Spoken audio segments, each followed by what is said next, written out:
நன்றி அண்ணா. தனிமனித ஒழுக்கம் ஒருவரை தனிமைப்படுத்தி விடுகிறதே, அப்படியிருக்க அது எப்படி அவருக்கு வாழ துணை புரியும்? இது ஒரு சங்கடமான கேள்விதான்.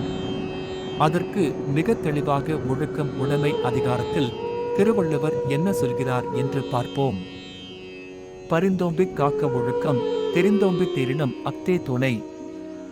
இதன் பொருள், இன்முகத்தோடும் இன்சொல்லோடும் நன்றி உணர்வுடன் வாழ்வதோடு மட்டுமல்லாமல் எந்த சூழலிலும் நடுநிலையாக இருந்து ஐம்பொறிகளையும் ஐம்புலன்களையும் அறிவு வழியில் கட்டுப்படுத்தும் ஒருவரின் வெளிப்பாடு ஒழுக்கத்தினால் மட்டுமே உயர்வடையும். அந்த ஒழுக்கத்தை காப்பது கடினம். இருப்பினும் அதை அழியாது காக்க வேண்டும்.